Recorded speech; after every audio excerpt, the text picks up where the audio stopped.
एडुकेमी। This is Anjali Pratap and आज हम बात करने वाले हैं एक बहुत ही इंपॉर्टेंट एस्पेक्ट की where a lot of students are quite confused, पता नहीं चलता है which way to go। Banking awareness की बात करें guys, so all the aspirants for preparing for banking examination, B it your bank PO, B it your bank clerk, अगर आप RBI की एग्जामिनेशन दे रहे हैं, नबार्ड की एग्जामिनेशन दे रहे हैं, like any banking examination requires this term banking awareness. यानी जो आपकी स्टैटिक जो जीके का क्वेश्चन अगर मैं पर्टिकुलरली टारगेट कर रही हूँ, मैं अभी करंट अफेयर्स की बात नहीं कर रही हूँ guys, because you all are aware कि कम से कम जो लास्ट के 6 महीने से साल भर तक के जो भी आपके डेटा फैक्ट्स, जो इन्फॉर्मेशन, कोई नई चीज़, कोई नई बात अगर लागू हो रही होती है देश में, तो हम उनके ऊपर क्वेश्चंस एक्सपेक्ट कर रहे होते हैं। But what about the static ones जो फिक्स्ड हैं, उसमें हमें कौन कौन से पोर्शन कंप्लीट करने हैं? So we are going to talk about those important ones. Okay, तो सबसे पहले अगर अभी तक आप लोगों ने एडुकेमी सब्सक्राइब नहीं किया है, so first of all subscribe the channel so that you will get to hold of all such kind of informational videos. So let me take you towards this journey. Static GK, सबसे पहले मैं ये बता दूं, static word का मतलब ही होता है fixed. Okay, so that will remain, I mean fixed for some longer period of time. उसके जो टॉपिक्स हैं बैंकिंग अवेयरनेस के प्रति, उसके ऊपर हम बात करने वाले हैं। So guys, there are certain ways, tips, tricks, जो अगर आप ये कहना चाहते हैं कि मैं स्टार्ट कैसे करूं, कहाँ से जो है ना ये पूरी की पूरी चीज़ का जर्नी स्टार्ट करूं, पढ़ना कहाँ से स्टार्ट करूं, और मेरी स्ट्रैटेजी क्या होनी चाहिए, like if such kind of question is hovering on your mind, you can definitely start with any of these points mentioned which is right now in front of you.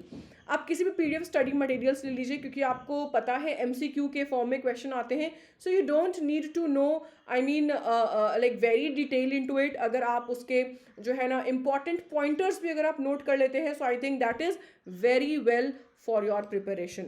आप quizzes attend करते रहिए, maybe at some point of time लग रहा होगा कि like काफ़ी monotonous हो गया है, like if you are getting bored with all those kinds of watching television and all, newspaper पढ़ते पढ़ते अगर आप बोर हो गए, तो सबसे बेस्ट तरीका, मैंने भी अपने टाइम पे जब मैं प्रिपरेशन कर रही थी तो, और बाकी लोगों से आपने सुना होगा, this is one of the sought after ways जो अक्सर एस्पिरेंट चुनते हैं। क्विजेस में क्या होता है, आपका मन भी लगा रहता है, you don't need like special time, आप कभी आ रहे हो, जा रहे हो, कहीं ऑटो में बैठे हो, गाड़ी में बैठे हो, बस में बैठे हो, still we have some time to go for it. रात को सोते वक्त ही एक क्विज लगा लिया, 2 क्विज लगा लिया। सो अच्छी चीज़ क्या होती है ना कि बहुत ज़्यादा इन्वेस्ट नहीं करना होता है हमें टाइम, और रिटर्न बहुत अच्छा आ जाता है। तो this second point is, I think it's a must for each and every aspirant जो एग्जामिनेशन की तैयारी कर रहे हैं।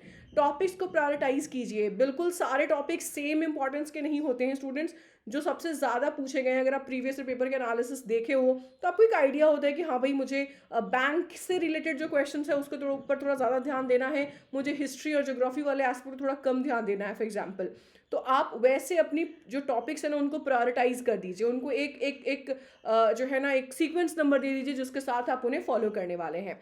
शॉर्टकट ट्रिक्स के लिए कुछ चीज़ें होती हैं ना जो हमें याद नहीं रहती हैं, कौन सा स्टेट में कौन सा रिवर है, या फिर कौन से बैंक का कौन सा टैग लाइन है, अगर आपको ये याद नहीं रहता, तो ऐसी बहुत सारी ट्रिक्स मिल जाएंगी आपको यूट्यूब पर, जिनसे आपको मालूम चलेगा कि ये आसान बहुत ज़्यादा था, आप इसे बेकार में लेंथी वे से याद कर रहे थे। ओके, और last but not the least, हर चीज़ का रामबान तो न्यूज़पेपर है ही। तो न्यूज़पेपर तो मैं हमेशा सजेस्ट करती हूँ, चाहे इंग्लिश के लिए हो, चाहे अवेयरनेस के लिए हो बैंकिंग का, या फिर आपकी जीके बढ़ानी हो, तो this is one of the best way जिससे आप ये चीज़ को इम्प्रूव कर सकते हैं। तो न्यूज़पेपर तो हमेशा ही रहेगा, उसे हम यहाँ से बिल्कुल भी डिस्कार्ड नहीं कर सकते। So let us talk about the important pointers, और ये मैंने प्रायोरिटी के साथ ही आप लोगों को यहाँ पर अरेंज करके दिया है। सो द फर्स्ट थिंग्स आपको जिसके ऊपर ध्यान रखना है, जिनको आपको पढ़ना है, वो है chief ministers of India, governors of India, RBI governors of India, president, vice president और प्राइम मिनिस्टर। ये जो इन्फॉर्मेशन है, ये आपके स्टेट और कंट्री लेवल पे जितने भी चीज़ें हैं, इनके आपको नेम्स याद रखने होंगे गाइस। जैसे अगर मैं चीफ मिनिस्टर्स की बात कर रही हूँ तो वो स्टेट के हिसाब से आपको याद रखना पड़ेगा। जब मैं स्टेट का बात कर रही हूँ तो अभी थोड़ी देर आगे जाके मैं आपको ये भी बोलूँगी उनके कैपिटल्स आपको पता होने चाहिए, राइट। तो ये तो हो गई हमारे पोस्ट्स के नाम, ठीक है, कि ये पोस्ट हो गए, इनमें कौन से इंसान अभी फिलहाल प्रीवेलेंट है, वो अभी जो ऑफिस उन्होंने होल्ड करके रखा है, उनके नाम आपको पता होने चाहिए। कई बार ऐसे भी गाइस एग्जामिनेशन आते हैं कि जो मिनिस्ट्री है वो किसके अंदर है, right, a lot of ministries are there, और उसमें कौन से उन्हें हेड कर रहे हैं, इनके क्वेश्चंस भी आ रहे होते हैं। अपार्ट फ्रॉम दिस एक बहुत इंपॉर्टेंट चीज़ है जो अक्सर बच्चे छोड़ देते हैं, वो ये कि ऐसे बहुत सारी मिनिस्ट्रीज प्राइम मिनिस्टर अपने अंदर भी रखते हैं, तो वो मिनिस्ट्रीज के क्या क्या नाम हैं जिन्होंने उन्हें किसी और को अलॉट नहीं करके अपने अंदर रखा है। सो ऐसे मिनिस्ट्रीज के भी नाम आपको याद होने चाहिए। द नेक्स्ट लिस्ट जो आपकी स्क्रीन पर है वो बात कर रही है लोकसभा के स्पीकर्स की, चीफ इलेक्शन कमिश्नर, मोस्टली ये जो फिलहाल है और जो इसके पहले रह चुके हैं। सो बहुत ज़्यादा दूर तक नहीं आता है कि 5 साल पहले या 10 साल पहले कौन थे। It's all about the prevalent one जो फिलहाल है या इसके पहले। अगर आप इतना याद रख सकते हैं तो बेस्ट है। चीफ जस्टिस ऑफ इंडिया, अक्सर आप देखते हो घुमा फिरा के क्वेश्चन आता है, और अगर हाल में ही कोई बदले गए हैं तब तो और ज़्यादा।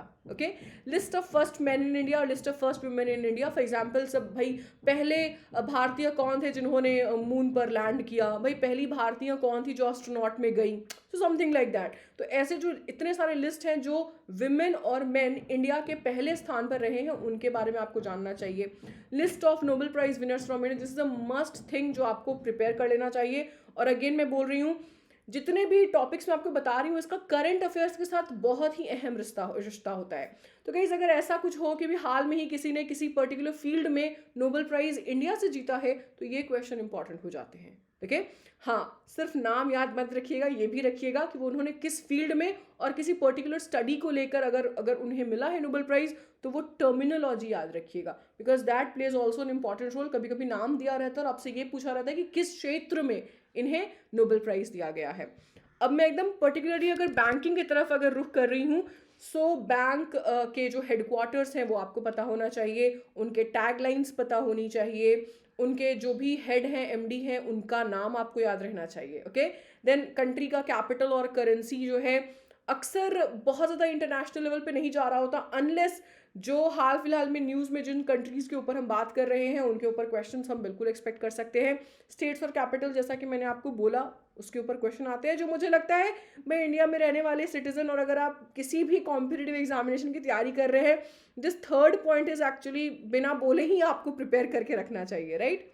International airports in India, regional rural bank के नाम, जो लास्ट वन फिलहाल आप देख पा रहे हैं वो है list of foreign banks headquarters and their taglines. ऐसा नहीं कि सिर्फ आपको इंडियन बैंक्स जो पीएसयूज हैं बस उनके नाम रहने चाहिए, no, it's all about the banks जो प्रिवेलेंट हैं यहाँ पे हमारे देश में, उनके हेडक्वार्टर्स और उनके टैगलाइंस भी आपको दिमाग में रखना होगा गाइस, ठीक है। मतलब बैंकिंग को लेकर के तो आप ज़रा सा भी जो है ना उसे ढील कह लीजिए, फ्लेक्सिबिलिटी कह लीजिए, वो नहीं कर सकते हैं।